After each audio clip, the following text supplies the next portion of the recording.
Dapur Sehat Roja, meracik makanan lezat menjadi sehat. Kesembuhan itu binillah, atas izin Allah Subhanahu wa taala. Bismillahirrahmanirrahim. Assalamualaikum warahmatullahi wabarakatuh. Alhamdulillah wassalatu wassalamu ala Rasulillah wa ala alihi washabbihi wa man wala amma ba'd. Kaum muslimin rahimani wa rahimakumullah, para pemirsa dan pendengar Roja dimanapun Anda berada. Kita panjatkan segala puji syukur kita kepada Allah Subhanahu wa taala yang telah melimpahkan kurnia-Nya kepada kita, memberikan kepada kita kesempatan, kesehatan, sehingga di hari ini kita kembali bertemu. Salam serta salam semoga selalu senantiasa Allah curahkan kepada junjungan kita Nabi besar Muhammad SAW, kepada para keluarganya, para sahabatnya, dan para pengikutnya yang senantiasa istiqomah di dalam menapaki sunnahnya hingga di yaumul qiyamah. Dan adapun kemudian daripada itu, berkata Imam Ibnu Al-Hambali dalam Adab Syariah, bahwasanya tubuh manusia terdiri dari haroro dan rutubah. Haroro adalah energi vital yang fungsinya melindungi tubuh dari serangan penyakit-penyakit yang datang dari luar, dan menjaga agar rutubah tidak habis ataupun agar rutubah tidak menumpuk kemudian membusuk. Ya. Dan adapun rutubah itu berfungsi sebagai pelumas dan sebagai bahan baku energi vital dan sebagai pendukung. Kalau diibaratkan dalam sebuah keluarga, maka haroro bagikan seorang suami dan rutubah bagikan seorang istri. Ya. Di mana haroro ini seperti energi vital, daya pikir, gerak, semangat. Ini liputan cakupan haroro. Ya. Dan adapun rutubah itu mencakup beberapa cairan yang ada di dalam tubuh, termasuk cairan merah, cairan kuning, cairan hitam, balgam, cairan bening, sperma, sumsum. Ini masuk kategori rutubah. Berbicara tentang rutubah yang paling utama atau materi yang utama, sebagaimana disebutkan oleh Imam Ibnu Qayyim, darah, dam, cairan merah adalah cairan yang paling utama dan kemudian disimpan di dalam kabid. Nah, cairan utama ini terkadang ada sedikit permasalahan, baik kekurangan dikarenakan bahan bakunya atau stagnasi dikarenakan sumbatannya, ya, atau keluar dari pembuluh darah dikarenakan panasnya. Maka ada beberapa macam permasalahan-permasalahan yang berkaitan dengan dam atau berkaitan dengan darah. Tentunya ini tidak keluar dari prosesnya, ya, sistem transmisinya dari makanan menjadi darah, kemudian transportasinya, peredarannya ke seluruh tubuh. Ini tidak lepas dari itu. Artinya ketika kita berbicara tentang darah, maka berarti dengan kita berbicara tentang makanan yang masuk ke dalam tubuh. Kita juga berbicara tentang bagaimana proses kejadiannya, proses terbentuknya darah, ya. Kemudian proses transmisinya dari makanan menjadi darah, kemudian proses distribusinya, kemudian juga proses pelancarannya atau menyebarnya ke seluruh tubuh. Dan ini berkaitan dengan hampir semua organ yang ada di dalam tubuh kita. Makanan, minuman masuk ke dalam tubuh kita, kemudian dicerna. Nah, setelah dicerna kemudian menjadi darah. Ya. Artinya seseorang bisa saja kekurangan darah, manakala makanan atau asupan yang masuk ke dalam tubuh kita itu tidak mencukupi. Ya. Dan beberapa makanan yang efektif digunakan untuk menambah darah, meningkatkan sistem kinerja darah dan energi vital, itu banyak sekali. Adapun buah-buahan diantaranya adalah korma, jus buah korma. Dan itu bahkan sangat mendongkrak sekali. Ibarat boleh saya ceritakan bahwa ada seorang wanita yang baru melahirkan, lemas dikarenakan banyak pendarahan, tetapi dengan minum jus korma maka tidak sampai 5 menit, ya, tidak sampai 5 menit maka dia kembali pulih, ya, vitalitasnya, sehingga bisa beraktivitas ke belakang, mengurusi anak, mencuci dan sebagainya. Begitu pula dengan jus jambu biji, ada bayam, ada kangkung, sayur-sayuran, ini efektif digunakan untuk gangguan darah. Artinya makanan-makanan yang dibutuhkan untuk darah. Ya, setelah terjadinya proses ini terjadi, maka kemudian setelah ditransmisi kemudian distribusi, masuknya ke dalam kabid. Kalau terjadi pemenuhan maka akan terjadi stuck di situ, atau bludak darah itu akan keluar dari pembuluhnya dikarenakan terlalu banyak darah yang ada di dalam kabid. Atau bisa jadi ketika sudah disimpan di dalam kabid kemudian dikeluarkan, diedarkan, dipompa oleh jantung, jantung terlalu panas bekerja di dalam memompanya, maka bisa jadi darah itu pun akan keluar dari pembuluhnya. Artinya kerjasama antara maida, tihal, kabid, kemudian jantung yang mengedarkan, ini erat sekali. Tidak harmonis kerjasama di antara beberapa organ ini akan bisa mengakibatkan istilah darah kekurangan. Dan setiap darah itu pula ada energi vital. Karena boleh dikatakan, sebagaimana perkataan orang-orang klasik pada zaman dahulu, darah itu ibarat materinya, madahnya. Adapun energi vital itu adalah penggeraknya atau motornya. Maka tidak mungkin darah tanpa energi vital dan energi vital tanpa darah. Keduanya itu satu kesatuan. Maka boleh dibilang seseorang ketika kekurangan darah, tingkatkan energi vitalnya. Untuk menambah darah, kuatkan energi vitalnya. Atau untuk menguatkan energi vital, maka tambah darahnya. Maka seringnya kedua obat ini saling bersahutan, saling melengkapi. Tambah darah energi vital, tambah energi vitalnya tambah darah.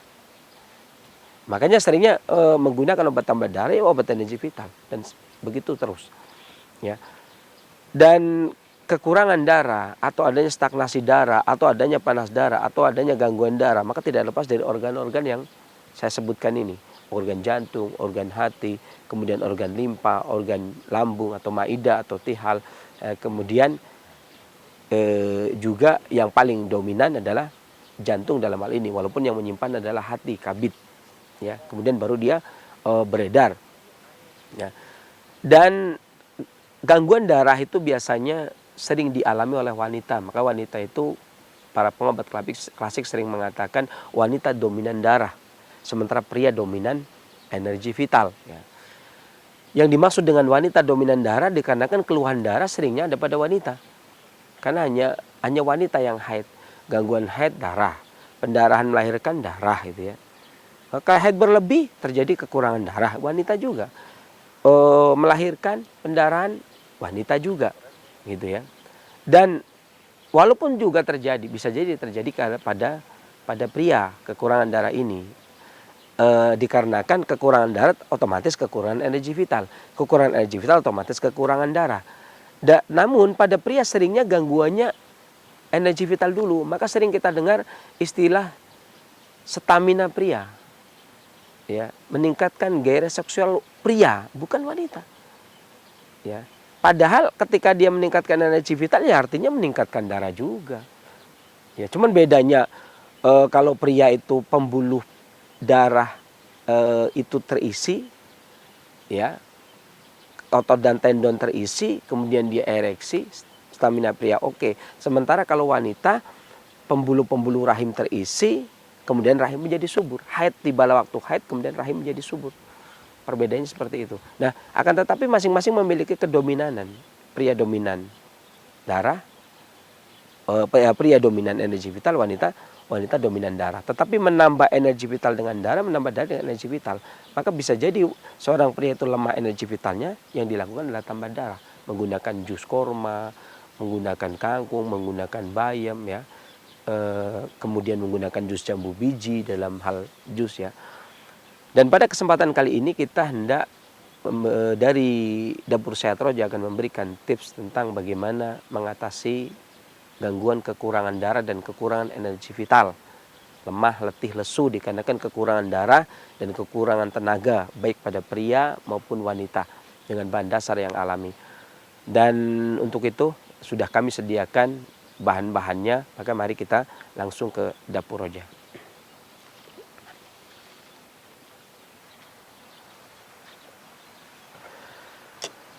Kaum muslimin rahimani wa rahimakumullah, kita kembali di Dapur Sehat Roja.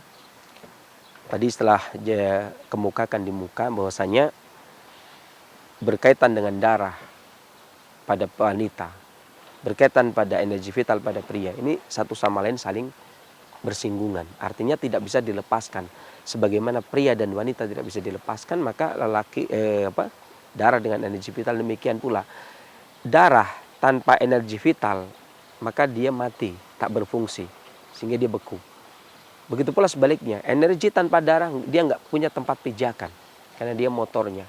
Ibarat manusia, ruhnya, energi vital, badannya, adalah darah. Maka keduanya tidak mungkin dipisahkan. Kalau dipisahkan berarti energi mati, darah karena nggak punya tempat tinggal, kemudian darah pun mati dikarenakan tidak ada promotor, tidak ada penggerak.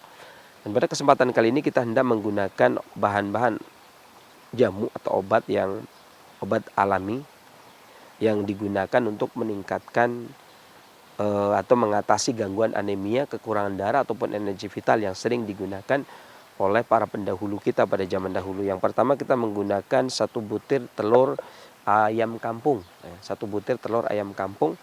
Ya, kemudian kita rebus dulu, masak dulu airnya. Kemudian kita akan menggunakan air kunyit. Nanti kita akan merebus kunyit, kemudian airnya akan kita gunakan untuk campuran atau formula bersama dengan telur ya. Kemudian kita kasih jeruk nipis. Bahan baku yang berikutnya adalah jeruk nipis. Kemudian yang ketiga adalah madu. Saya terangkan dulu. Telur ini sebenarnya pemupuk rutubah. Paling cepat menjadi rutubah, artinya saya seperti katakan tadi, pemupuk rutubah artinya ya pemupuk energi. Pemupuk rutubah dalam hal ini berarti pemupuk energi vital gitu ya. Nah, kemudian madu juga pemupuk rutubah, pemupuk haroro.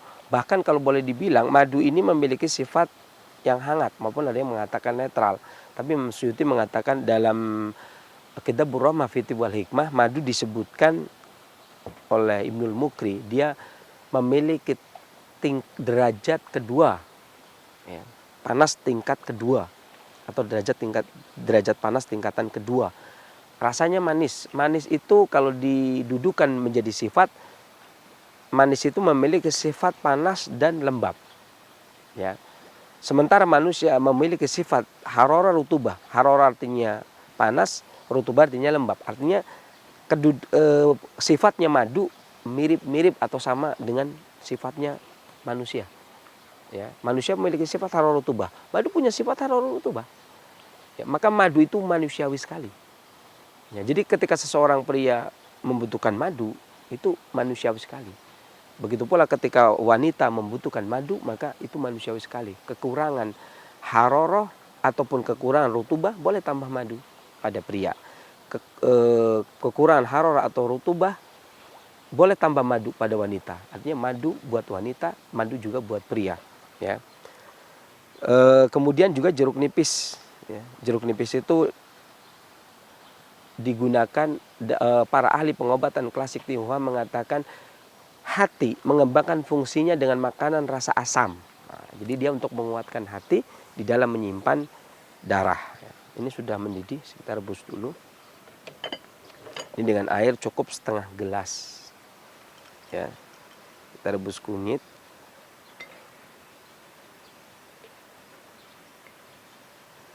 Kita cukup 7 iris, tetapi kalau tidak punya kunyit kering, adanya kunyit yang basah, maka tidak perlu direbus. Ya. Kunyitnya tidak perlu direbus, tapi diparut saja. Cukup diparut saja. Kecilkan apinya. Kecilkan apinya. Kita rebus sampai mendidih, agak mengental sedikit. Sambil menunggu kita kocok telurnya.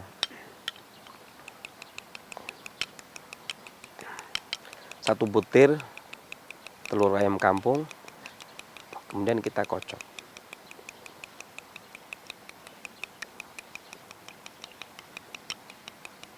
Ini telur juga merupakan rutubah.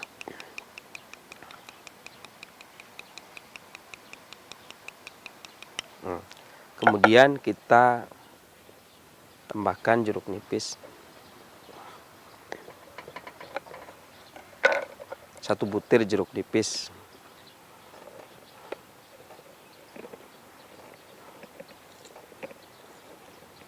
Jeruk nipis itu untuk menguatkan hati dari sisi pengembangan fungsi.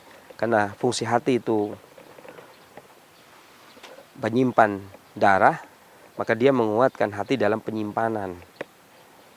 Sehingga darah itu memang memerlukan asin karena agar darah itu tidak terlalu panas dan tidak terlalu dingin. dan darah itu tidak membeku di kala dingin dan tidak mencair di kala panas. Maka dia membutuhkan makanan rasa asam, karena asam ini menjaga kualitas darah. Kemudian kita campurkan.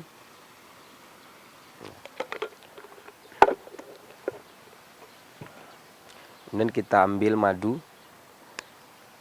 Itu bisa kita menggunakan madu 2 sendok makan, tapi karena ini itu sendok teh kita pakainya 1 sendok teh itu sama dengan 2 sendok teh sama dengan 1 sendok makan. Berarti kita ambil 4.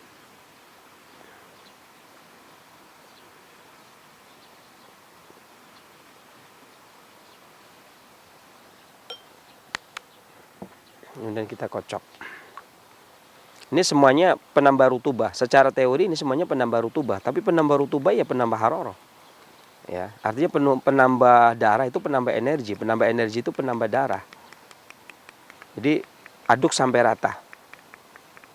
Telur aduk, kemudian dikasih air jeruk nipis, kasih madu, kemudian diaduk. Biarkan agak dingin. Ya.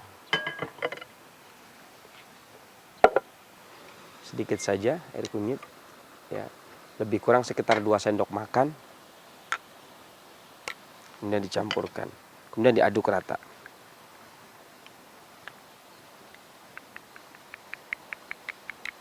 Udah melancar.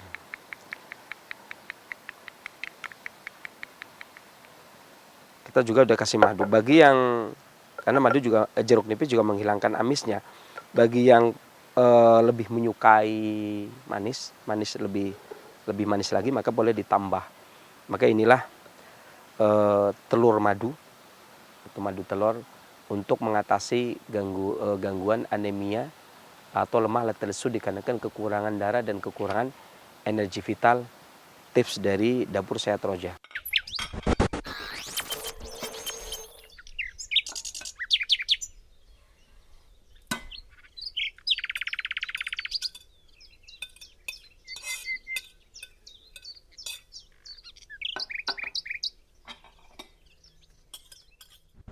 Mudah-mudahan bermanfaat apa yang saya sampaikan. Kekurangan dari saya, kesembuhan dari Allah Subhanahu wa taala.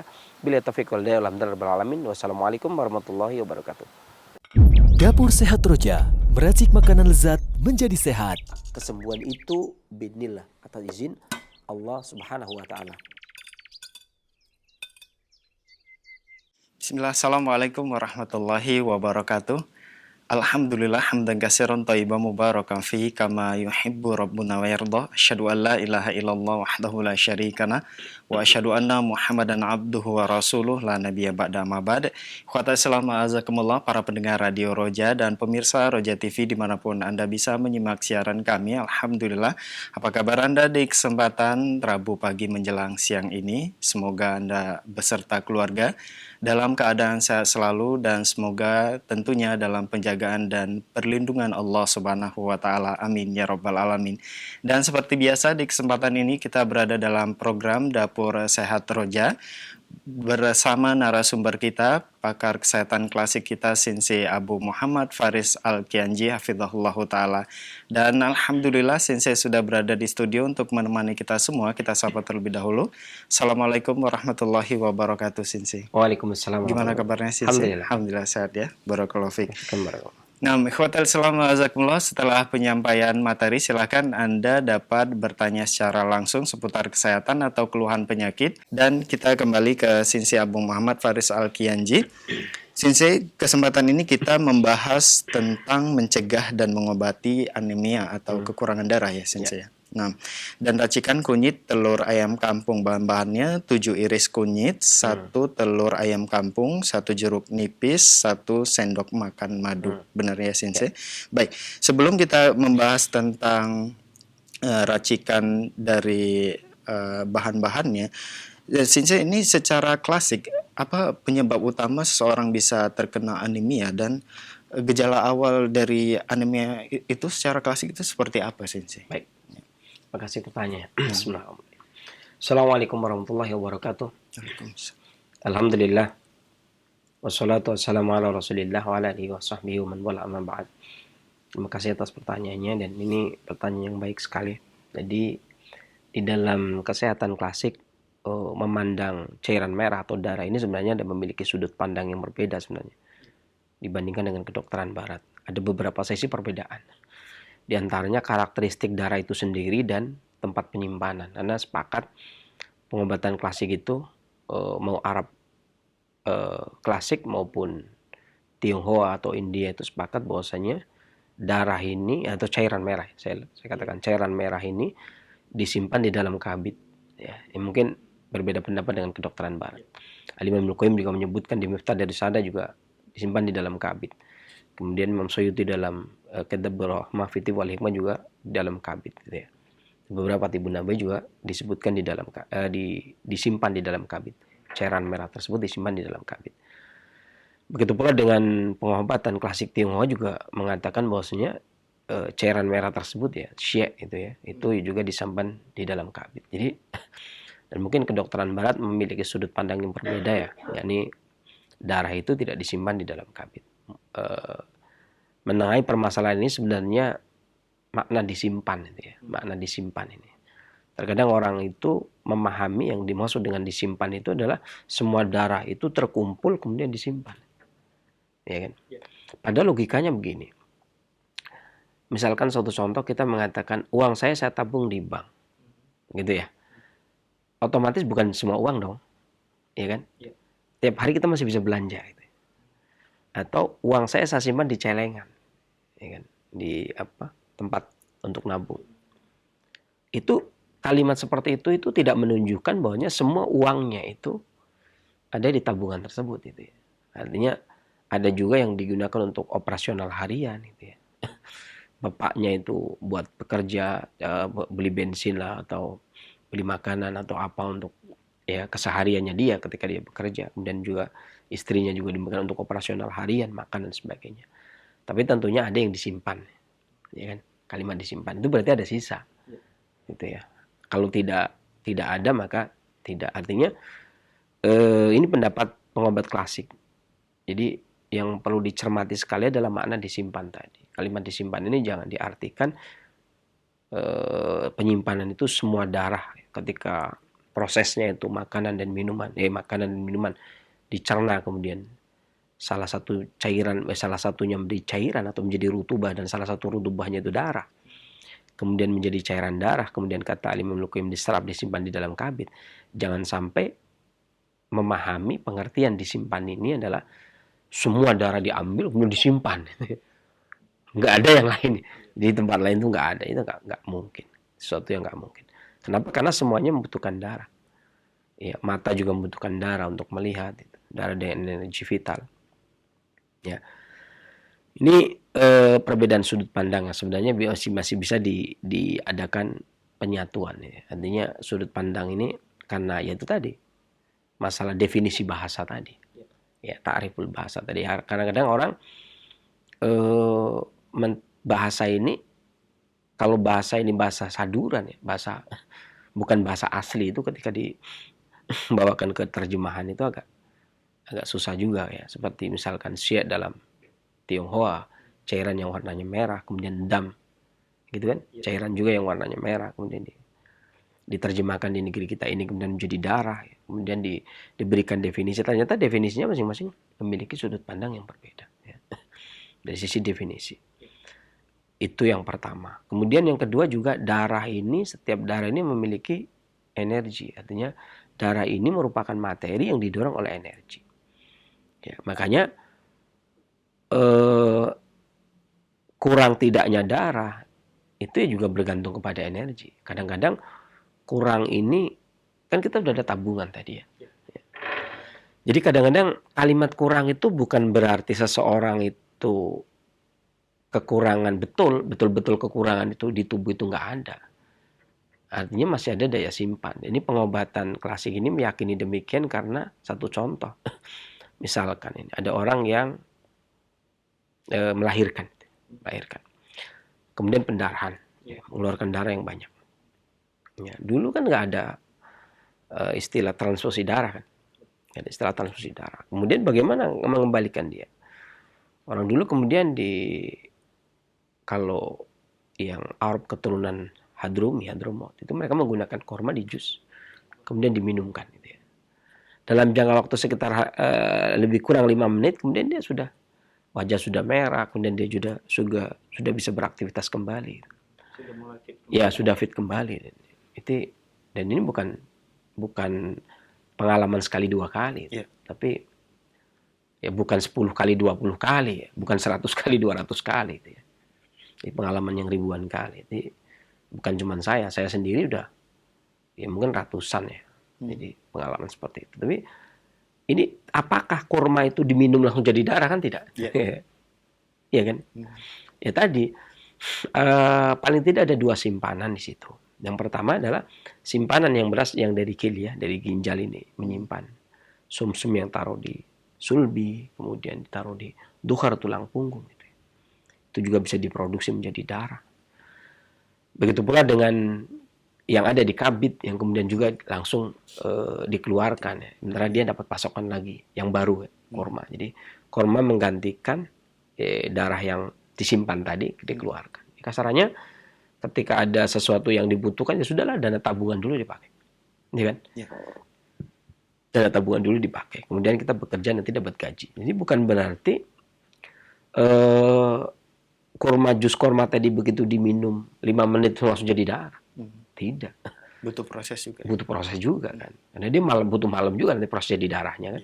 Karena kata Alimul Qayyim dalam Miftahul Sa'adah paling tidak malam itulah makanan di maidah dicerna oleh kolbu di maidah, mencernanya pakai haroro dari kolbu, kemudian barulah nanti menjadi darah sebagainya, itu butuh malam. Sementara untuk menormalkan darah kembali kan cuma butuh waktu sekitar 5 menit, kan mustahil. Artinya itu tadi simpanan tadi. Ya. Tapi jawabannya kan, apakah orang tersebut kesehariannya menyimpan kan ya?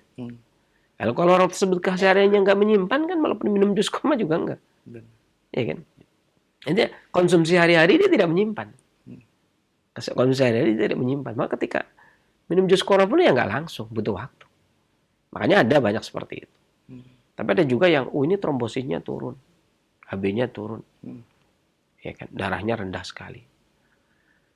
Minum jus kurma, kemudian begitu minum, tadinya pucat dingin, kemudian minum, ya kisaran 5 menit, kemudian pulih kembali. Ini bukan darah, memang kan matematikanya beda, artinya hitung-hitungannya beda. Kalau barat ini kurang darah, pasti tambah darah gitu ya.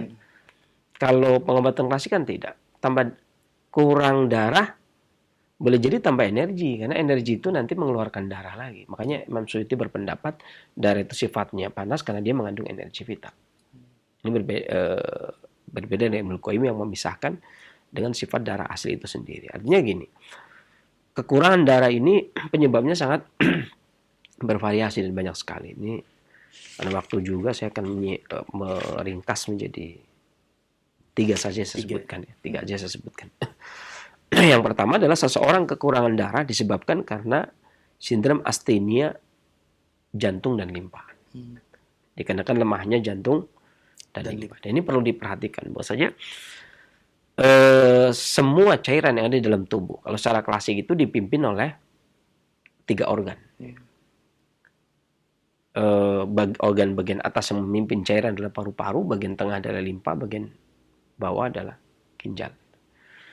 Akan tetapi penanggung jawabnya, presidennya yang menangani, yang memegang peranan terhadap cairan atau departemennya atau kementeriannya itu tetap limpa. Ya. Adapun ginjal membantu bagian bawah, paru-paru membantu bagian atas. Tapi secara umum keseluruhan dikuasai oleh limpa. Artinya limpa punya hubungan erat dengan darah karena darah itu tetap cairan. Meskipun dia merah tetap cairan, maka dia punya hubungan erat. Maka kelemahan limpa akan punya dampak terhadap darah gitu ya. Artinya limpa tidak bisa memproduksi saripati makanan menjadi darah, ya darahnya kurang. Baik itu yang disimpan, lalu kurangnya lama ya tekor, berarti penyimpanan juga ada tekor. Kemudian itu yang pertama. Kemudian yang kedua jantung. Jantung ini kan punya, kalau dari sisi konvensional pun udah paham ya, mengakui sekali kalau jantung itu memompa darah lah dan seterusnya. Kalau dari sisi klasik begini ceritanya. Jadi jantung ini pada malam hari ini harorohnya masuk ke dalam maidah, kemudian mencerna makanan. Nah, ketika makanan tercerna itu menjadi saripati makanan. Salah satunya adalah menjadi rutubah. Dan salah satu rutubahnya adalah darah atau cairan merah. Artinya kalau panas jantungnya berkurang, maka produksi makanan menjadi saripati itu gagal itu. Atau pasokan rutubah itu akan berkurang. Kurangnya rutubah ya tentunya kurang darah juga. Karena rutubah itu cairan lembab, itu masuk kategori darah juga. Maka kelemahan jantung dan limpa akan berimbas kepada kekurangan darah. Karena ibarat kata ya seperti hasil produksi tersebut, misalkan ada produksi ini, nah, ini HP diproduksi, ya kan tergantung karyawan. Karyawannya satu ya, iya kan, iya kan. Karyawannya kurang karyawan ya tetap saja produksinya akan sedikit gitu ya. Oh ini pesanan banyak, pastinya tambah karyawan itu kan. Pertama diusahakan lembur nggak bisa, ya tetap tambah karyawan kan. Tapi kalau pesanannya kurang, ya kan, pengeluarannya kurang, tentunya ngurangi karyawan kan. Adanya pemecatan karena perusahaan itu mengeluarkan barang sedikit. Kalau mengeluarkan barangnya banyak, dia akan terima karyawan lagi kan. Gitu. Makanya ketika artinya jantung dan limpa ini ya yang memproses, membuat menjadi darah. Nah kalau dia lemah, kurang, otomatis darahnya mesti, kalau produksinya juga sedikit ya, yang memproduksi lemah, ya kan, pastinya kan, ya beda lah antara yang kuat dengan yang lemah, tentunya akan berkurang juga. Adapun gejala yang timbul manakala seseorang kekurangan darah dikarenakan kelemahan jantung dan limpa, ini dari sisi imaratnya atau tanda-tanda ya, gejala yang muncul, ya, atau alamatnya, oh ini kekurangan darah dikarenakan jantung dan limpa. Tanda-tandanya adalah adanya pembengkakan perut. Ya, perutnya bengkak. Ya, atau gejala yang sering terjadinya pendarahan. Karena limpa lemah tidak bisa memimpin, mengontrol cairan. Karena dia mengontrol cairan agar tidak keluar dari pembuluh darah. Tidak keluar dari pembuluh darah, makanya yang salah limpa dalam klasik seperti itu. Kemudian juga gejala yang muncul yang lainnya adalah fesesnya berair. Ya, dan sedikit. Jadi buang air besarnya itu encer, berair bahkan, dan sedikit. Dan disertai dengan pusing.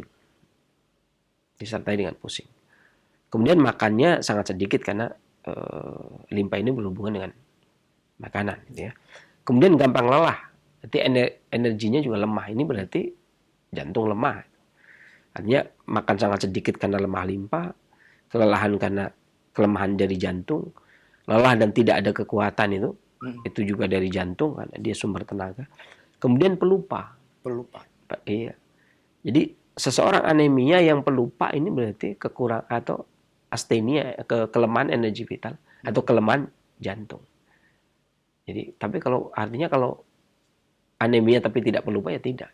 Anemia pelupa berarti jantung. Karena qulubun yaqilun, kolbu yang berakal, ya kan? Jadi kolbulah yang digunakan untuk akal itu ya. Nah, ya, akal itu adanya di kolbu. Kalau kolbunya lemah, jantung dalam arti kolbu. Kalau kolbunya lemah, qulubun yaqilun dalam al-hajj. Kolbu itu akal itu adanya di kolbu. Kolbu yang berakal. Maka kolbunya ya kurang akal itu ya. Memorinya agak kurang. Karena jadi juga pelupa. Makanya ini berarti dari sisi jantung. Suaranya pelan atau gugup. Gugup itu apa ya? Grogian gitu ya. Grogian. Kemudian berkeringat di malam hari, ini ciri khas. Jantung itu tidak bisa mempertahankan keringatnya. Kemudian berdebar dadanya. Jantungnya berdebar ini karena lemah jantung. Dan kurang selera makan karena limpanya. Napas pendek karena jantungnya. Tidak bisa tidur karena jantungnya. Raut wajahnya rapuh. Rapuh itu maksudnya menguning. Pucat. Agak menguning ya, wajahnya agak menguning gitu ya. Kayaknya nggak kuat gitu ya.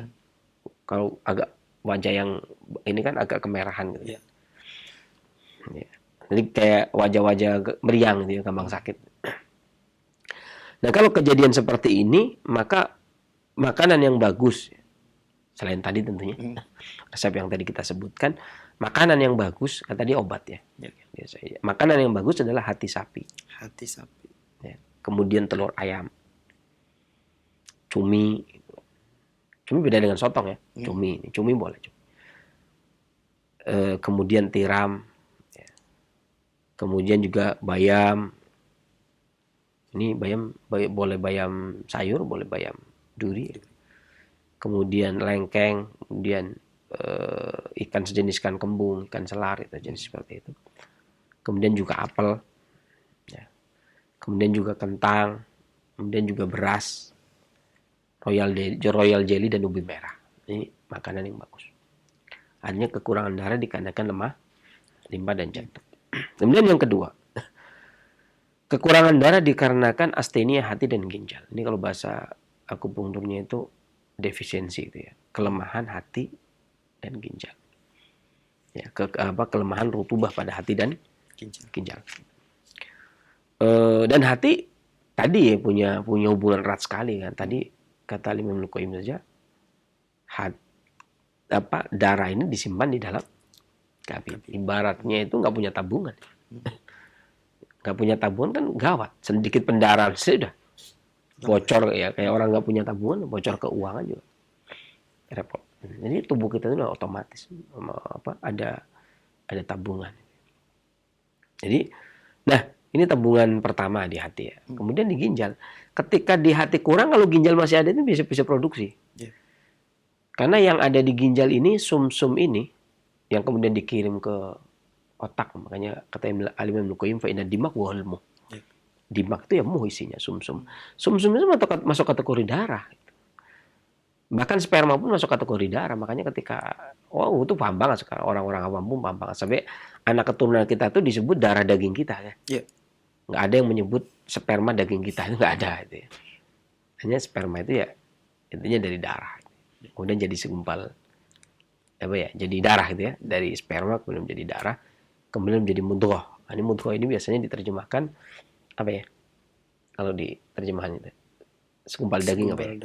Sebenarnya kayaknya agak, kalau diterjemahkan segumpal daging pun kayaknya kurang tepat sebenarnya, karena mudghah itu kan dalam kamus itu kan artinya sesuatu yang bergantung kepada sesuatu, menempel kepada sesuatu. Makanya ya kadang-kadang kalau untuk organ itu ya seralah gitu ya. Kalau organ itu mah agak repot, agak ribet ya organ. Ya, jadi akhirnya makanya ada beberapa ulama Indonesia dulu nih, saya bilang yang dulu, bukan yang sekarang. Itu ada yang tidak mau menerjemahkan mudghah, nggak mau dia. Ya karena artinya mudghah ya mudghah, tidak diterjemahkan dengan segumpal daging itu, tidak diterjemahkan ke dalam segumpal daging. Ini namanya terjemahan ya. Ya maaf saja namanya terjemahan, kan ibaratnya kita memakan makanan itu udah dikunyah ya, kunyah orang lain. Ibaratnya kita makan kacang udah dikunyah kasihin ke orang gitu ya. Nah, kita dapat kunyahan itu loh. Terjemahan kan dapat kunyahannya ya. Kalau terjemahan sendiri kayak kan. Makanya kadang-kadang ada orang yang baca ini apa ya? Ini bahasa Indonesianya kadang-kadang begitu. Ada yang begitu. Yang sudah terbiasa seperti itu. Makanya ya sudahlah, serah aja. Kayak kolbu diartikan dengan dulu kalbu. Kolbu artinya kalbu dulu ya. Dalam kalbu. Sekarang artinya ada yang hati, ada yang jantung. Ya kan? Macam-macam. Makanya diartikan hati yang nggak pas karena qulubul lati fi sudur. Qulub itu adanya di dada. Hati di perut kan nggak nyambung. Jadi gimana lagi yang sudah? Ya umum kayak gitu. Ya kita pokoknya paham lah ya. Intinya paham. Insyaallah paham gitu ya. Nah ini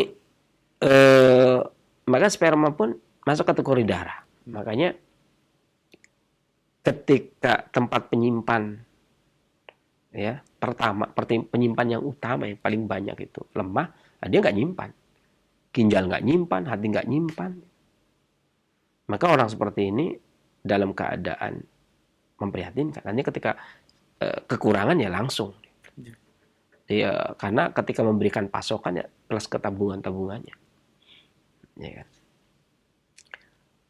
Hanya kekurangan rutubah di ginjal atau esensi di ginjal ya, kekurangan esensi di ginjal dan kekurangan kelemahan hati, artinya kekurangan rutubah di hati. Jadi kekurangan rutubah di hati artinya kekurangan darah, kekurangan rutubah di ginjal artinya kekurangan esensi. Tapi esensi dan cairan merah itu kan sama-sama nantinya. Ya, maka tanda yang muncul adalah kesulitan dalam buang air kecil. Ini karena ginjalnya juga ikut lemah. Kemudian disertai dengan pusing karena hati. Mata atau tenggorokan kering karena hati. Jadi kalau ini yang diperhatikan begini. Jadi mata dan tenggorokan kering.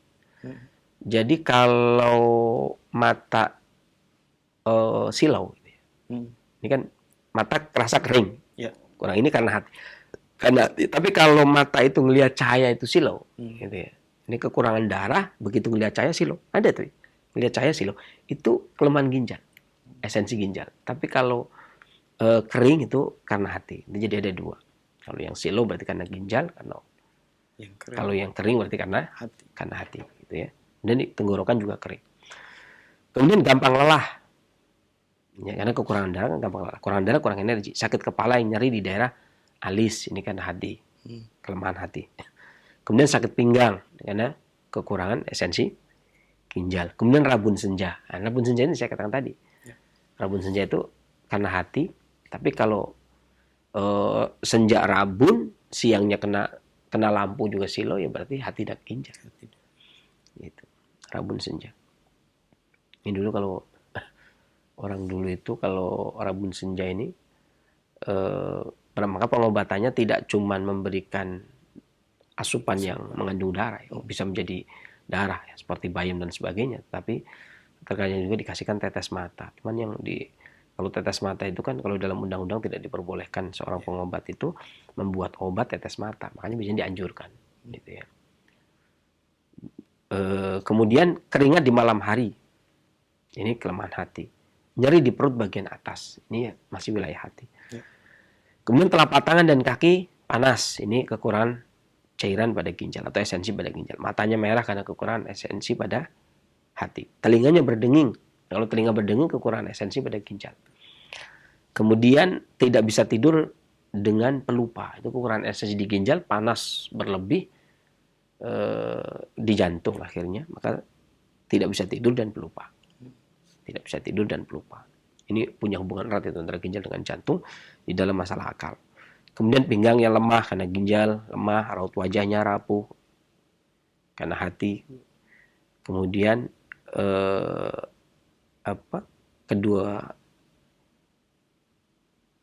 raut wajahnya itu rapuh, itu maksudnya pucat kehitaman maksudnya. Pucat kehitaman. Rapuhnya itu kan ada orang yang kalau orang-orang gagal ginjal kan wajahnya sama dia. Agak dia pucat tapi kehitaman. Jadi kelihatannya itu ngelihat wajahnya itu kayaknya wajah gampang sakit gitu ya, gampang sakit. Dan kalau kondisi seperti ini, maka makanan yang bagus tentunya selain tadi ya, selain resep obat tadi kan. Ini makanan yang bagus adalah sarang burung. Ini agak keren nih, karena setiap esensi ginjal biasanya ini. Para pengobat klasik itu ini beda ya. Pengobat klasik Cina itu lebih memilih sarang burung. Kemudian pengobat klasik Jepang lebih memilih sirip ikan hiu. Pengobat klasik India lebih memilih tanduk badak atau tanduk rusa atau tanduk kerbau atau tanduk kambing gitu. Ini. Jadi sarang burung itu kalau versi pengobat klasik Tionghoa itu lebih memilih sarang burung kalau yang kaya gitu kan. Ya, tapi kalau tanduk badak, tanduk kerbau di Tionghoa digunakan untuk penurun demam, panas. Tapi kalau di India, kalau itu justru untuk itu, kekurangan esensi sampai menambah sperma, menambah jumlah sperma, menambah darah. Jadi sama-sama kerbau atau sama-sama badak di negeri yang berbeda fungsinya berbeda. Jadi Indonesia itu termasuk kayak India. Makanya orang India kalau datang ke Indonesia langsung jadi raja kan. Ya, dari kerajaan-kerajaan awal Tarumanegara, Salakanegara, Kutai, ya, Sriwijaya dari India, raja-rajanya. Makanya langsung jadi raja, cocok nih, langsung jadi raja. Dan kerbau sini sama. Jadi tanduk kerbau sini itu esensi ginjal juga, menambah sperma. Sama dengan kerbau India. Tapi kalau Cina beda. Makanya kalau orang belajar pengobatan Cina saja, nggak belajar pengobatan pribumi Indonesia itu ya, dia hanya tahu kalau tanduk itu hanya untuk penurun panas, gitu ya. Tapi kalau dia belajar juga tentang ilmu pengobatan Roga Santaka, Roga Cina yang dari zaman Sriwijaya, Mataram atau Acaraki dari zaman Singosari sampai zaman Majapahit atau ketabiban dari Turki, maka dia tahu kalau tanduk kerbau itu bisa buat esensi seperti sperma, sumsum gitu. Ini perbedaannya gitu. Jadi beda arah negara, maka beda di dalam mensifati khasiat tanaman. Kemudian keju, kemudian telur ayam. Ini juga bagus. Kemudian kacang polong, gula brown sugar itu apa? Gula merah, gula aren ya, gula aren. Kemudian kerang. Ini keren-keren ini, obatnya keren-keren ini. Kemudian asparagus, ini makanannya keren-keren. Telur ayam. Kalau tadi cumi ini sotong, bebek, telur bebek, jamur putih, kemudian tiram, kemudian hati ayam. Ya, ini termasuk keren-keren makanannya. Kemudian yang terakhir adalah dikarenakan astenia limpa dan ginjal. Astenia energi vital atau astenia haroroh pada limpa dan ginjal. Kekurangan panas pada limpa, kekurangan energi pada limpa dan ginjal. Nah, kekurangan energi kok bisa mengurangi darah? Ya, makanya ada pengobat klasik mengatakan kalau hendak menguatkan energi, tambah darah. Kalau hendak menambah darah, kuatkan energi. Karena ibarat motor sama materi. Ibarat motor sama materi.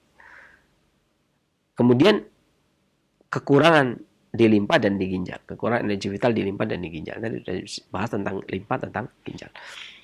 Adapun gejala yang muncul manakala seseorang kekurangan darah dikarenakan kelemahan energi vital ginjal dan limpa, gejala yang muncul adalah tangan dan kaki dingin. Tangan kaki dingin. Maka dominan kekurangan energi, kurang panas, kurang haroroh namanya. Karena limpa. Tangan kaki dingin berarti karena limpa, kekurangan energi, kekurangan panas, kekurangan haroroh. Pinggang dingin berarti ginjal kekurangan haroroh. Kemudian diare sebelum sore.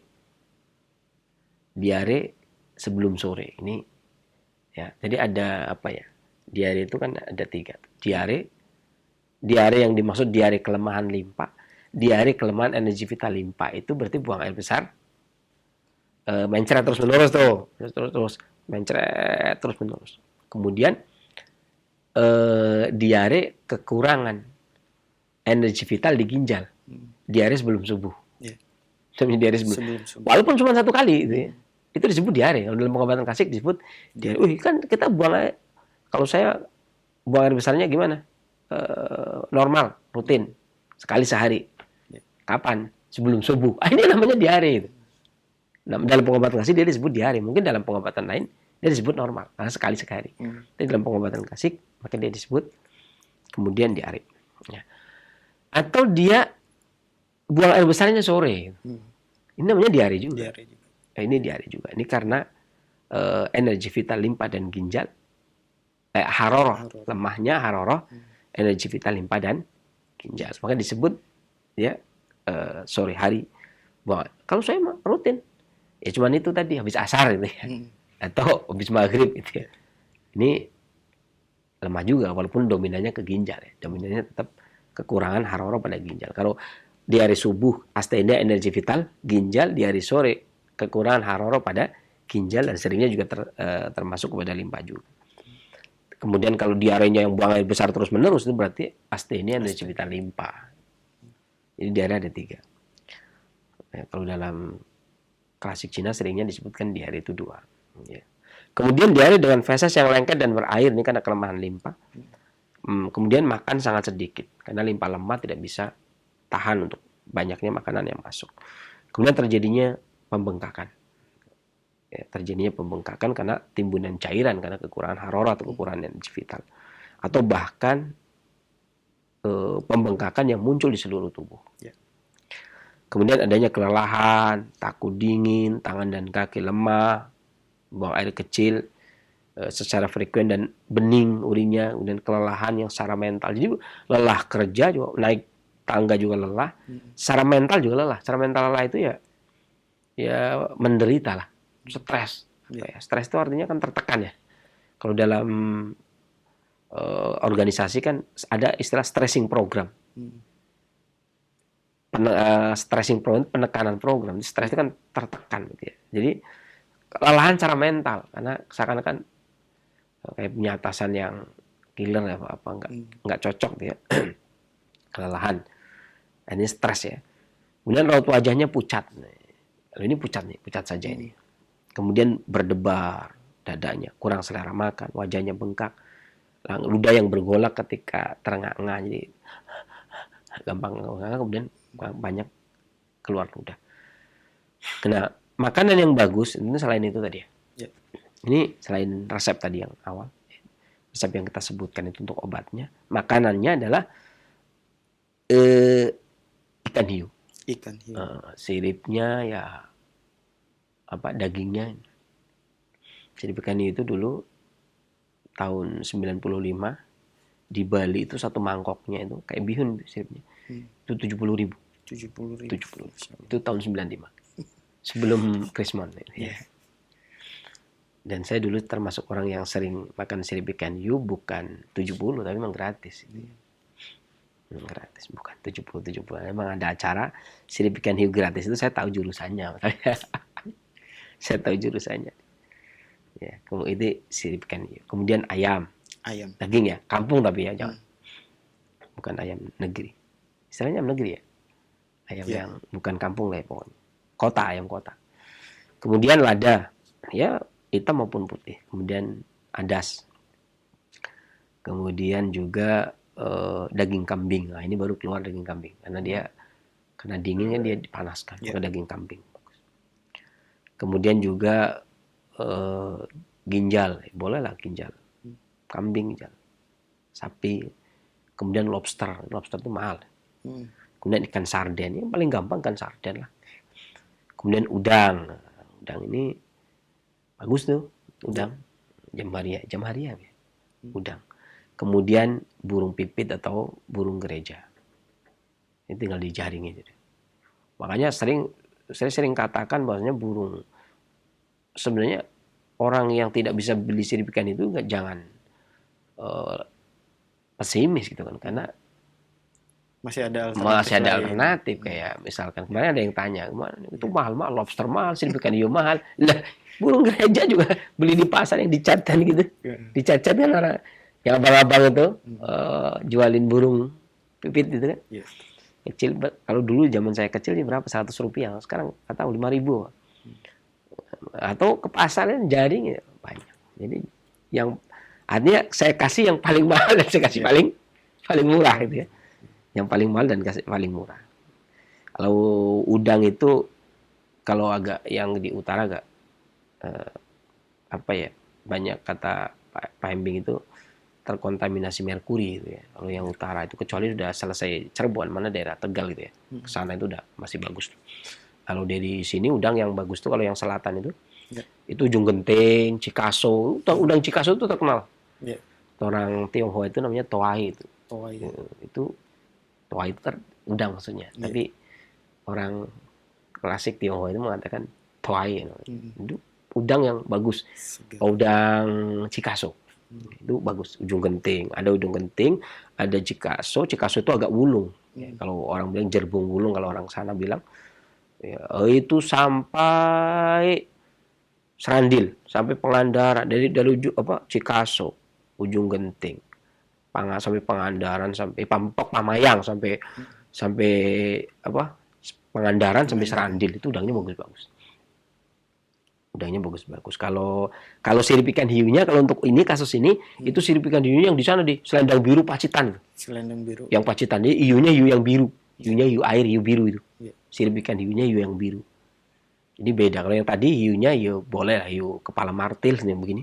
Hiu yang abu-abu ya boleh, tapi khusus ini hiu yang biru itu. Jadi hiu air itu, biru putih. Di sininya putih, punggungnya itu biru. Itu hiu air itu lemas. Itu sampai daerah Pacitan itu bagus itu. Kalau daerah Gombong hiunya hiu abu-abu itu bagus. Kebumen Gombong. Ini harus pengobat harus paham begitu tuh. Kalau nggak paham ditanya, dapatnya dari mana? Pak, waduh, itu yang saya nggak tahu, repot. Iya kan?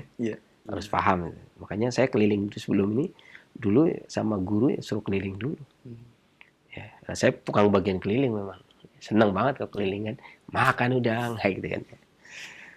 Gitu. Udang, kemudian burung gereja, kemudian cengkeh. Kemudian adas, kacang pistachio. Gitu. Orang, saya nggak ada. Wah, saya di Saudi. Saudi kacang pistachio kan ada banyak. Kemudian telur burung gereja, hingga telur burung pipit juga banyak. Kemudian apel, raspberry, dan kacang kenari. Itu demikian. Ini sesuatu yang menyebabkan anemia dalam pandangan klasik. Ini tiga poin yang saya sebutkan. Tentunya karena waktu juga. Demikian, mudah-mudahan bermanfaat. Selanjutnya. Baik, jazakallahu khairan Sensei atas penjelasan yang disampaikan. Dan selanjutnya Sensei, kekurangan energi vital itu tadi dikatakan otomatis kekurangan darah. Namun pada pria seringnya gangguan energi vital terlebih dahulu. Nah, maka sering kita dengar istilah stamina pria, meningkatkan gairah seksual pria, Betul. bukan wanita. Betul, Kenapa benar. bisa begini Ya. Sensei? Memang begini, jadi kalau pendapat orang klasik zaman dulu, contohnya Ibnu Qayyim ketika berbicara di dalam Tuhfatul Maudud bi Ahkamil Maud. Ya. Sperma pria itu warnanya putih. Tahu lah ya, sepakat. Sperma pria itu warnanya putih. Sifatnya panas. Ya kan?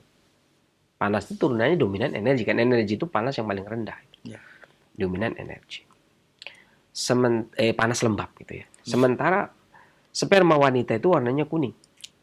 Ya. Sifatnya dingin lembab. Makanya dia dominan darah.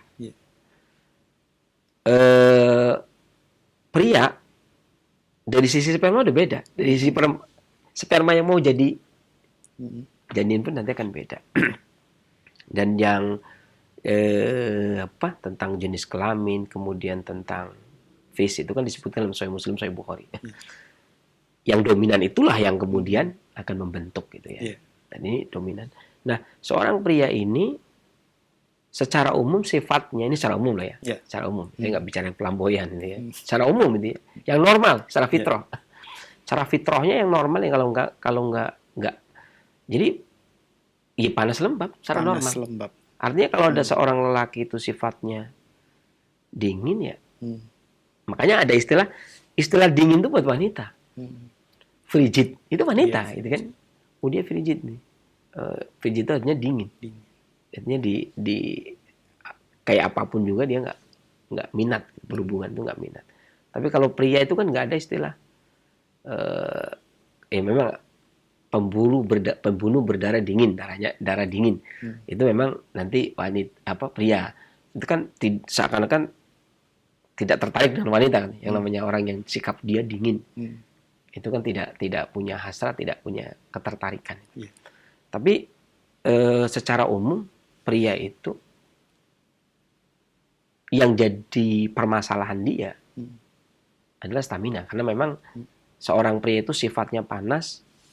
Dan kalau kalau kata Ibnu Mufli dalam Adab Syariah, memang dominan panas itu haroro itu tugasnya memang melindungi, kemudian menjaga, gitu. Ya, memperlancar urusan gitu ya. Ini ya perumpamaan itu ada pada pria. Karena pria itu sifatnya panas, maka dia seumpama sebagai pelindung. Jangan sampai kemudian ada kebalikannya. Lelaki yang dilindungi istrinya itu kan. Ada maling juga istrinya yang suruh ngejar gitu ya. Suaminya takut ya, nggak bisa begitu artinya ya. Atau istri yang manjat genteng gitu. Suami yang nyapu halaman kan gitu. Mesti kan orang kan mengatakan kebalik. Mesti simbolnya, karena lelaki itu simbolnya energi. Lelaki itu erat kaitannya dengan energi. Dalam klasik Cina juga demikian. Lelaki erat kaitannya dengan energi, sementara perempuan itu dengan darah. Sampai-sampai gangguan kewanitaannya darah. Ketika ditanya, bagaimana haidnya? Ya kan? Nggak ada kemudian lelaki nggak berdarah nggak apa-apa. Nggak mengeluarkan darah nggak apa-apa. Ya kan? Benar. Karena darahnya sperma tadi. Artinya seumur hidup lelaki itu tidak terjadi pendarahan. Nggak ada masalah kan? Nggak ada masalah. Tapi kalau wanita, masalah pasti. Kalau wanita itu dominan darah. Artinya di sini ketika seseorang kekurangan darah, pada pria biasanya dominan yang dipupuk adalah energi. Ya kan? Seorang kekurangan darah, berarti masalahnya karena kurang energi. Maka pada pria pengobatannya yang dipupuk adalah kuatkan energi. Sementara pada perempuan secara umum, secara tabiat ya, perempuan itu biasanya kekurangan darah. Maka meskipun dia lemah letih lesu, maka yang dipupuk adalah darah, ya kan? Makanan-makanan tadi, ya sayur lah, Ya, kemudian tujuan utama adalah memupuk darah sehingga menguatkan energi vital. Ya, secara langsung demikian. Makanya pria itu tetap identik dengan stamina. Sementara perempuan itu tetap identik dengan masalah darah. Mau dokter, mau tabib apa mesti wanita dikaitkan dengan darah. Lancar hamil tidak ya dibiasakan ditanya, pengen punya keturunan, gimana haidnya? Mesti begitu. Kalau pria pengen punya keturunan, gimana keperkasaannya kan itu. Kalau loyo ya namanya juga loyo, gimana mau punya anak kan begitu. Salahkannya begitu. Demikian. Baik, Sensei. Dan singkat saja, Sensei, ini yang terakhir, beberapa makanan yang efektif digunakan untuk menambah darah dan meningkatkan sistem kinerja darah energi vital itu banyak sekali. Adapun diantaranya adalah kurma tadi ya, telah disebutkan, kemudian jus jambu biji, bayam, kangkung, dan sayur-sayuran. Dan berkaitan dengan kangkung, ini ada sebagian orang menganggap makan kangkung bisa menyebabkan lemas. Apakah hal ini benar ataukah tidak, Sensei? Sebenarnya gini, ada yang pada kasus-kasus orang yang terjadi kelemahan ginjalnya sehingga tidak bisa mendistribusikan kangkung, lemak ginjal dan lemak limpa. Sehingga kalau bahasa modernnya itu, dalam bahasa farmasinya itu ada salah satu kandungan purinnya itu kemudian menumpuk, gitu ya. Tetapi saya sempat baca artikelnya Lani Lingga, seorang orang Indonesia yang hidup yang praktek di Singapura. Ya, kemudian dia mengatakan kebutuhan seseorang akan kangkung itu lebih besar daripada tidak butuhnya dikarenakan menghindari purin tadi.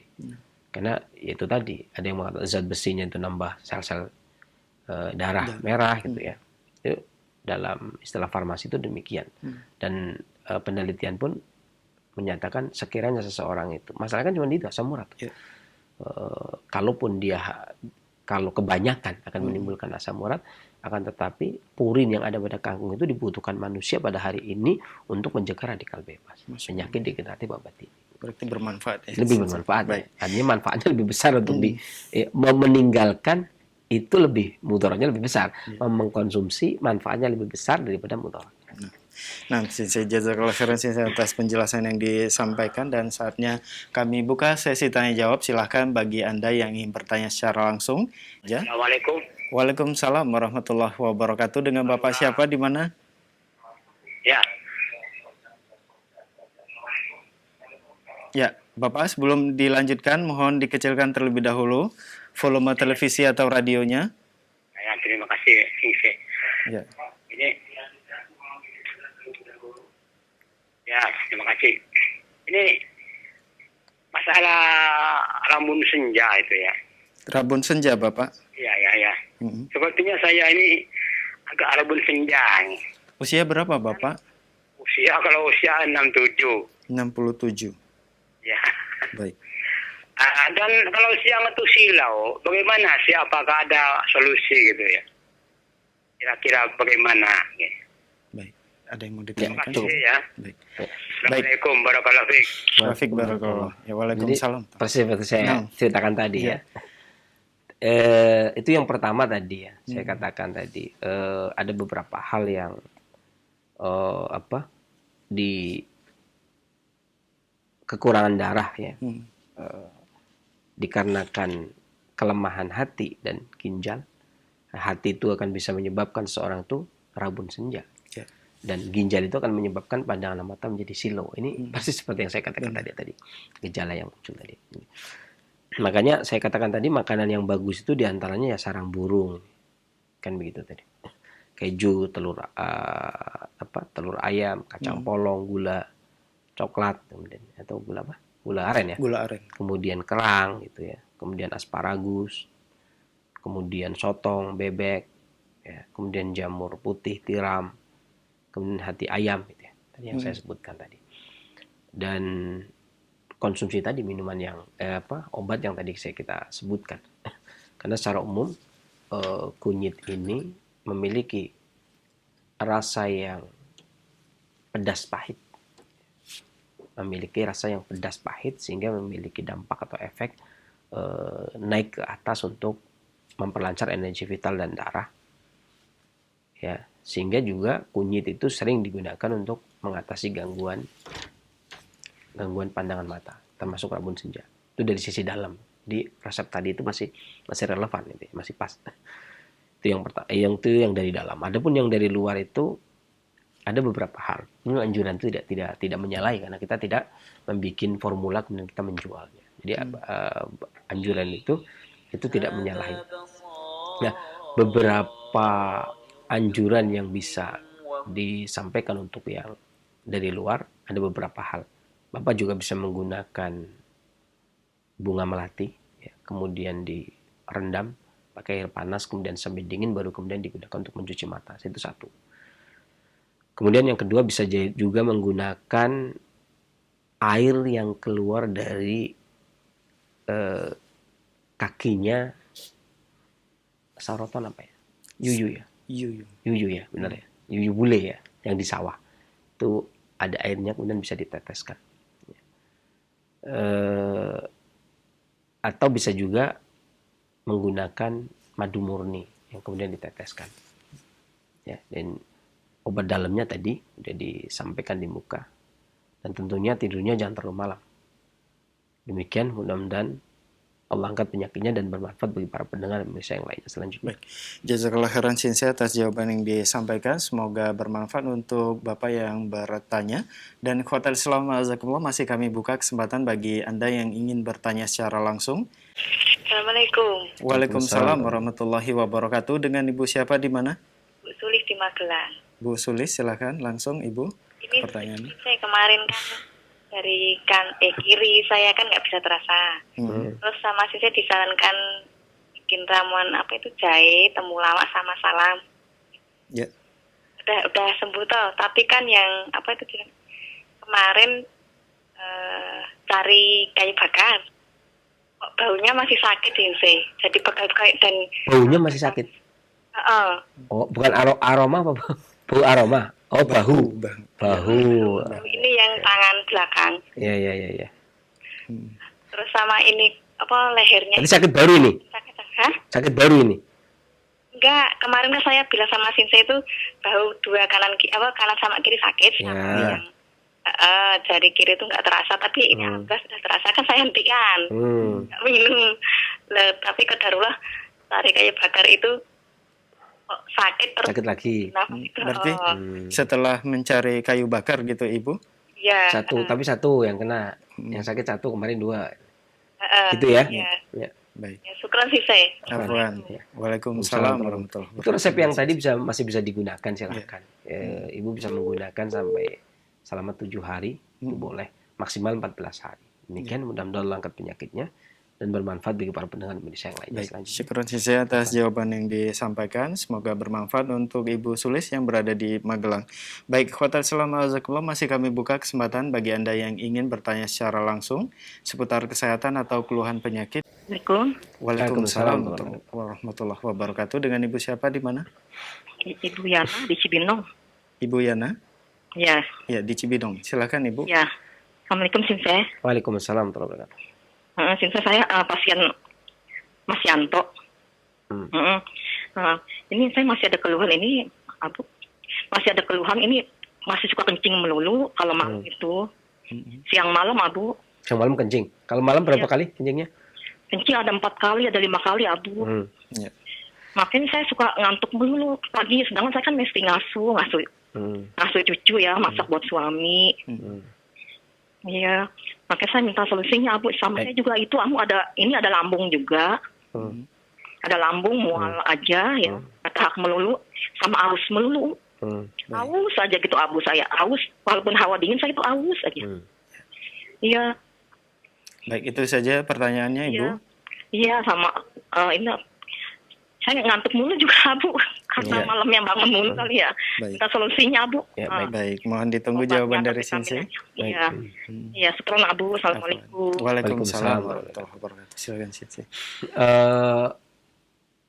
Ada beberapa penelitian tentang madu. Bahwasanya madu ini memiliki sifat higroskopis. Ini mempertahankan air, menyerap air. Makanya orang-orang yang ngompol, beser, sering kencing itu seringnya dianjurkan untuk mengkonsumsi madu. 3 sendok makan, 3 sendok bangun makan. Tidur mau tidur. Langsung diminum. Ya, dan jangan minum es kan itu ya. Itu yang pertama. Artinya madu juga masih bisa menjadi solusi. Dan ada beberapa hal lain juga yang bisa, yang selain madu tapi berguna juga untuk perut. Di antaranya adalah biji jamblang. Biji jamblang. Ya. Jamblang itu apa ya? Ini duat gitu ya, anggur Jawa. Gitu ya. Ini biji jamblang itu bisa diambil bijinya, kemudian dijemur kering, tumbuk jadi bubuk, kemudian disangrai. Kemudian disangrai, gunakan sebagai pengganti kopi. Gunakan sebagai pengganti kopi. Ini bisa diminum 1 sendok teh pagi dan sore. Ini juga termasuk mempertahankan agar tidak gampang keluar cairan. Tidak gampang sering kencing. Itu yang kedua. Yang ketiga bisa juga dengan menggunakan biji lamtoro. Biji lamtoro. Apa ya lamtoro ini? Jadi pete Jawa. Oh, pete Jawa. Cina. Ya, yang kecil-kecil. Yang kecil-kecil. Ya, apa namanya? Kemelandingan apa namanya di sini? Kalau di Lampung apa? Jadi bukan pete yang biasa, pete gede bukan. Jadi biasanya bijinya kalau dijemur kering warnanya coklat. Ya kan? Iya. Nah, kalau enggak hijau kan. Jadi itu dijemur kering kemudian disangrai, itu juga sebagai pengganti kopi. Kemudian disangrai sebagai pengganti kopi. Sampai gosong ya, kemudian sebagai pengganti kopi. Demikian Ibu, mudah-mudahan langkah penyakitnya dan bermanfaat bagi para pendengar dan pemirsa yang lainnya selanjutnya. Baik, jazakallah khairan Sensei atas jawaban yang disampaikan. Dan pertanyaan selanjutnya kita coba angkat dari pesan singkat yang sudah masuk. Assalamualaikum warahmatullahi wabarakatuh Sensei. Waalaikumsalam. Dari seorang ibu. Sensei, saya sedang hamil 3 bulan dan mempunyai anemia. Saya seringkali cepat lelah berlebih, nafas tersengal-sengal, dan sesak setiap harinya. Kira-kira apa penyebabnya dan bagus saya konsumsi tiap hari untuk mengurangi sesak dan lelah. Jazakallahu khairan. Sebenarnya kurang tidur juga, karena kurang tidur itu akan melemahkan fungsi hati. Iya. Kita udah bahas tadi ya. Ketika masalah di hati juga akan bisa menyebabkan. Makanya banyak orang yang jangan suka begadang, nanti kurang darah, pucat gitu ya. Yeah. Seorang ibu hamil itu sangat besar sekali kemungkinannya, karena misalkan dia ngidam, muntah gitu ya, mual, apa-apa nggak dimakan, ya gimana nggak? Pucat, kurang darah, apa-apa aja nggak dimakan. Selain resep yang tadi ini, selain untuk tambah darah, itu juga bagus untuk janin. Ya, resep yang tadi kita sebutkan ya, terutama kunyitnya. Ini juga bagus digunakan. Maka bisa menggunakan resep, silakan diputar ulang, bisa ya? Di mana ya? Kalau putar ulang di web Roja ya, atau Facebook Roja, atau di YouTube ya, ada ya? Di YouTube Roja yang live. Saat ini belum. Oh belum, berarti yang live itu cuma Facebook, Facebook sama websitenya. Nah, bisa ke website Roja, kemudian diputar ulang, ya, kemudian itu resep yang pertama, ya, resep itu kemudian bisa digunakan. Ini juga bagus untuk ibu hamil. Demikian, mudah-mudahan langkah penyakitnya dan bermanfaat bagi para pendengar Indonesia yang lainnya selanjutnya. Baik, Sensei, jazakallah khairan atas jawabannya. Dan pertanyaan selanjutnya masih dari pesan singkat kembali dari Ibu Ira di Bandung. Assalamualaikum warahmatullahi wabarakatuh, Sensei. Waalaikumsalam. Sensei, untuk ramuan madu, telur, dan jeruk lemon tadi diminum berapa kali sehari, Sensei? Kemudian apakah aman untuk penderita yang ada gangguan lambung? Madu, telur, dan jeruk lemon. Tadi ya? Iya. Jadi resepnya ada disebutkan. Kunyit. Ya. Ada kunyitnya kan? Oh, ini cuma kunyit nggak disebutin ya? Kemudian tidak disebut. Ya, nggak apa-apa, aman Bu, aman. Jadi gini, ada beberapa gangguan lambung yang dia tidak tahan terhadap asam. Ya. Jangan dikasih lemon berarti, ya kan? Jangan dikasih lemon. Dan ada beberapa orang harus cerdas sendiri kan. Yeah. Seseorang itu alhimbiah itu tahu sendiri kok. Atau orang yang asam tahan, gangguan lambung asam tahan, tapi dia nggak tahan terhadap pedas. Kan ada. Oh saya mah, tapi saya nggak doyan pedas. Saya kalau pedas nyeri, kalau asam nggak. Ada juga yang saya mah tapi asam tahan, pedas enggak, atau pedas tahan, asam enggak. Ya kalau yang asam enggak tahan ya enggak usah pakai jeruk. Ya kan? Karena jeruk itu sendiri cuma untuk pengharmonis saja, untuk rasa kan, pengharmonis rasa saja. nggak dikasih jeruk juga nggak ada masalah. Ya karena pada prinsipnya itu tadi kunyit. Yang penting jangan nggak pakai kunyit. Ya. Ya kan? Karena resep pokoknya adalah Kunyit. Adapun dikasih ini dikasih itu, kalau kita menggunakan itu kan karena kita menggunakan ilmu akrobatin. Kalau nggak menggunakan ilmu akrobatin, menggunakan ilmu tunggal ya, yang disampaikan oleh Imam Ibnu Qayyim kan ilmu tunggal. Ya sah-sah saja cuma dengan kunyit saja juga nggak ada masalah. Jus korma juga nggak ada masalah gitu ya. Ya. Cuman kalau menggunakan ilmu akrobatin ya, ini juga peracikan dapur kan racik, yang menjadi makanan, menjadi minuman yang segar gitu ya. Itu bolehlah ditambah ini ditambah itu agar menjadi minuman atau makanan yang bisa dinikmati. Itu maksudnya begitu ya. Jadi bukan kaku. Karena kita menggunakan, jadi akrobatin pun ada ilmunya. Ini yang menjadi utama siapa, tanaman yang menjadi bahan utamanya siapa, kemudian yang menjadi kalau istilah kami menjadi raja siapa, menjadi menteri siapa, menjadi ajudan siapa gitu. Jadi pengharmonis atau penghantar itu siapa. Ada rumus-rumusnya tersendiri untuk meracik atau membuat akrobatin tadi. Jadi kalaupun ia hanya jus kurma saja atau kunyit saja, itu pun tidak masalah sebenarnya. Jadi ubur rampe istilahnya, atau yang jeruknya atau apa ditinggalkan itu pun tidak masalah. Ya, baik. Sensei, syukron atas jawaban yang disampaikan. Dan pertanyaan selanjutnya masih dari pesan singkat kembali dari hamba Allah, tidak menyebutkan namanya. Assalamualaikum warahmatullahi wabarakatuh, Sensei. Sensei, saya mempunyai rasa takut yang berlebih, apalagi jika keluar rumah, kepala saya jadi sakit dan mau jatuh. Sudah lama di rumah pun kepala juga masih sakit, mau jatuh. Ini penyebabnya apa sih? Mohon nasihatnya. Syukur. Dalam Ighazatul Lahfal, Al-Imam Ibnu Qayyim menyebutkan bahwa penyakit kolbu obatnya itu ada dua, alamiah dan syariah. Penyakit kolbu kalau di dalam Zadul Ma'ad disebutkan penyakit kolbu itu obatnya satu, syar'i. Ya, ini di dalam Tibun Nabawi membahas tentang pengobatan badan. Al-Imam Ibnu Qayyim menyebutkan bahwasanya pengobatan kolbu itu mau tidak mau ya tetap apa-apa yang datang dari Rasul alaihissalatu wassalam, tidak dari yang lain. Tetapi justru di kitab Ighazatul Lahfan yang spesialis pengobatan kolbu, Al-Imam Ibnu Qayyim menyebutkan bahwasanya pengobatan kolbu itu ada dua, alamiah dan syariah. Yeah. Alamiahnya itu kalau memang pengobatan kolbu itu sakitnya kolbu berdampak pada badan. Syariahnya ya pengobatan kolbu, penyakit kolbu itu sendiri. Nah, khawatir, cemas, ketakutan, ini penyakit kolbu, ya kan? Yang tidak bisa dikasih obat badan gitu ya. Oh, gimana ini? Saya sakit, saya takut. Bagaimana agar tidak takut? Kasih jahe, ya nggak bisa. Pusingnya bisa kasih jahe digeprek, diseduh, diminum, pusingnya hilang. Tapi kalau pusingnya karena takut lagi, pusing lagi, minum jahe lagi, akhirnya kembung. Ya, yang paling utama adalah penyebabnya, yang menjadikan itu penyebabnya.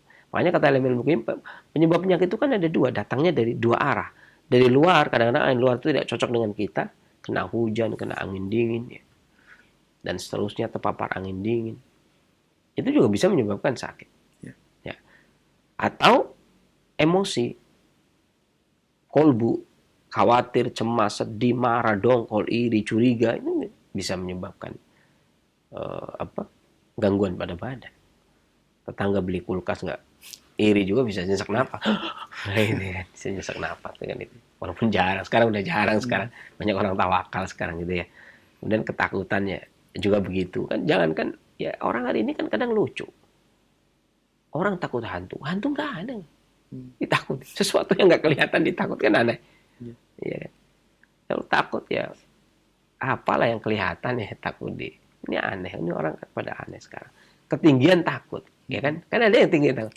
Jadi atas kemudian lihat ke bawah berdesir, takut juga gitu ya. Itu masih wajar lah, masih mending. Ini takut kayak gini bikin pusing kan? Ya. Maka yang paling penting itu adalah diperhatikan dulu. Kalau memang ketakutan itu akan membawa dampak kebaikan, ya silahkan takut. Ada kalanya takut membawa kebaikan, takut dosa, ya, takut maksiat, takut kepada Allah, itu membawa kebaikan. Gitu ya.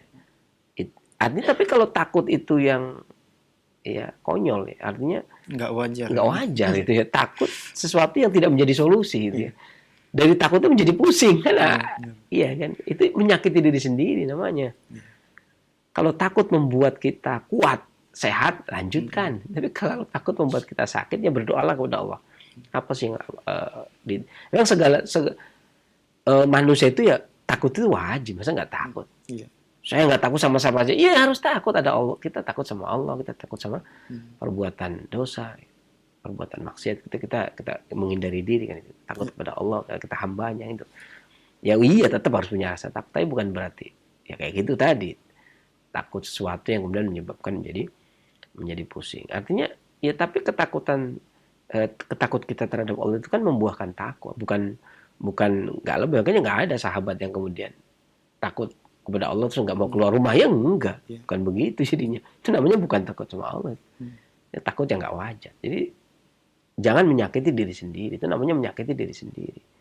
Itu namanya menyakiti diri sendiri. Dan bukan menyakiti diri sendiri, ngerepotin orang lain, tetangga, saudara, orang kayak gitu kan. Saya pernah punya pasien begitu. Saya soalnya saya takut merepotkan. Ya, saya langsung ngomong pasien tersebut, justru ini merepotkan Pak.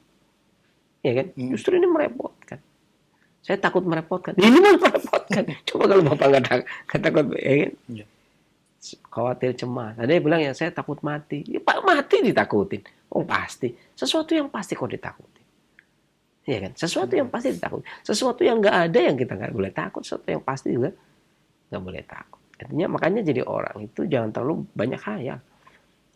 Berpikir yang logika-logika saja. Artinya kita tidak punya kemampuan apapun. Yang punya Allah. Segala sesuatu itu urusan Allah yang punya kehendak. Artinya jangan sampai kita berpikiran kalau nggak punya duit sekian kita tenang. Harusnya kita makan hari ini pun kita tenang. Umur kita belum tentu sampai nanti sore kok.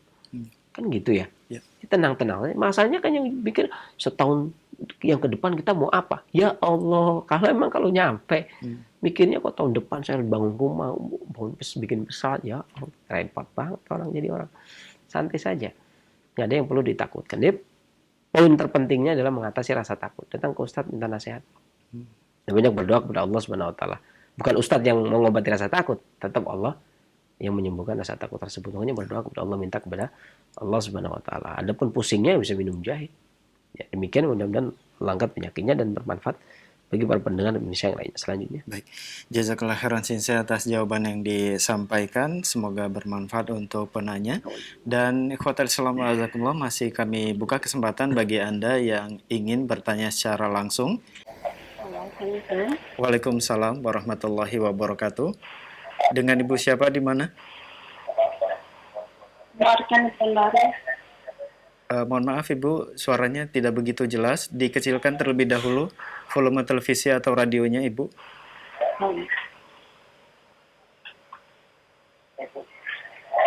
Ya, kalau sudah silakan. Dengan Ibu siapa di mana? Umu Arsan di Pekanbaru. Umu Hasan di Pekanbaru, silakan. Kalau begini, saya Assalamualaikum warahmatullahi wabarakatuh. Waalaikumsalam. Anda mempunyai penyakit kista polikistik, saya. Jelas. Dari Ibu. Ibu, mohon dikeraskan suaranya Ibu. Anda mempunyai penyakit kista ginjal, kista polikistik turunan dari Ibu. Nah, kedua ginjal anak itu ada kista, saya. Nah, sekarang sering nyeri gitu ginjalnya. Anak umur 35 tahun sedang menyusui saya. Keluarnya nyeri pinggang. Iya, dekat ginjalnya saya sering nyeri. Itu setiap hari Ibu? Oh iya, akhir-akhir ini ya saya setiap hari udah terasa kadang tegang gitu rasanya saya. Selama ini minum obat apa Bu? Minum herbal aja, habat sauda. Baik. Nah terus udah 2 bulan terakhir ini anak sering keluar flek coklat gitu saya. Baik. Ada yang mau bertanya? Baik, ya mohon ditunggu jawaban dari Sensei Ibu. Assalamualaikum warahmatullahi wabarakatuh. Waalaikumsalam warahmatullahi wabarakatuh. Silakan Sensei. Iya. Abatu soda likulin dawa. Abatu soda itu obat segala macam penyakit. Maka kalimatnya obat ya, bukan makanan. Kalau makanan mungkin tidak butuh resep karena nggak ada orang yang mau makan minta resep dulu kan. Saya makannya apa nih hari ini? Tolong dong kasih resep, nggak ada kan? Tinggal datang aja ke warung makan sudah. Tapi kalau obat itu, dawa itu obat, itu harus sadar. Artinya berkaitan erat dengan beberapa syarat. Yang namanya obat itu memiliki beberapa syarat. Pertama, dosis, ya kan? Kedua, ketepatan obat kepada sasaran penyakit. Ya, kemudian yang ketiga,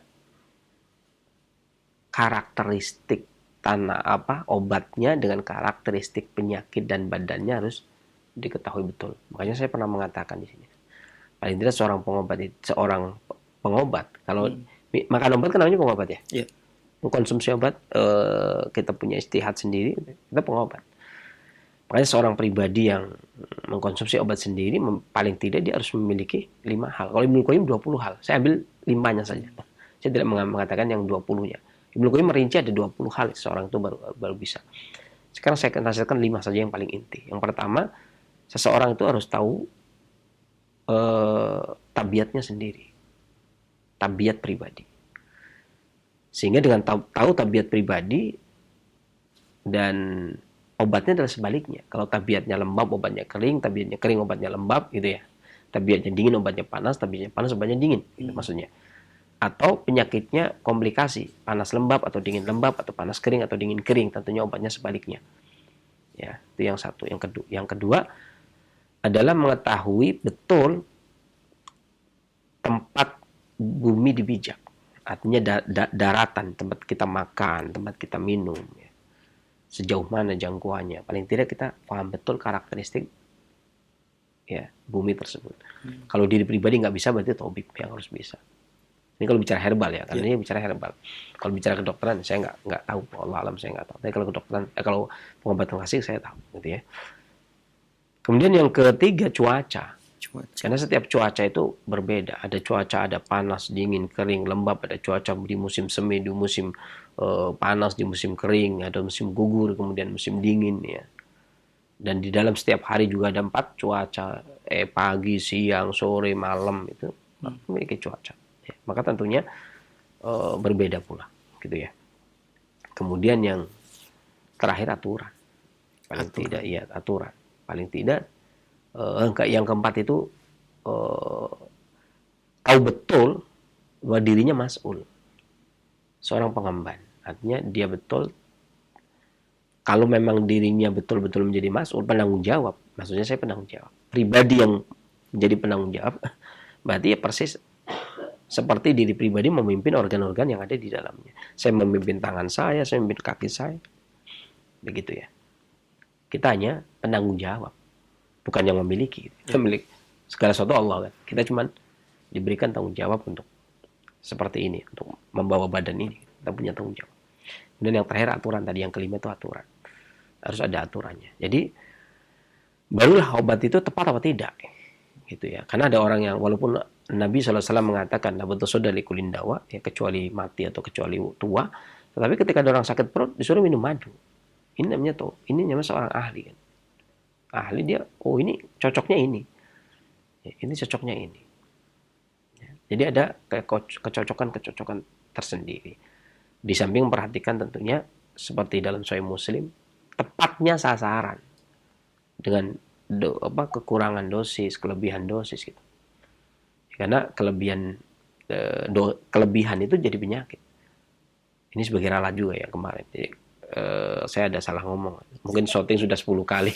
Jadi capek. Jadi kelebihan makan juga jadi penyakit, kelebihan obat juga jadi penyakit. Ini nggak bisa.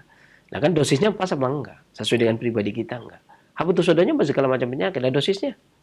Ya kan? 1 kapsul, 2 kapsul, 3 kapsul, 4 kapsul, 5 kapsul. 1 sendok teh. Pas enggak? Gitu. Nah, kalau enggak pas, kalau kurang yang nggak jadi obat. Kalau kelebihan juga nggak jadi obat. Gitu kan? Nah, kalau sudah didudukan menjadi dawa, menjadi obat, ya, mau nggak mau harus tahu betul persisnya gitu ya. Nah, nanti jangan sampai kemudian muncul habatus soda buat segala macam penyakit. Saya minum habatus soda nggak sembuh-sembuh, repot. Demikian Bu ya.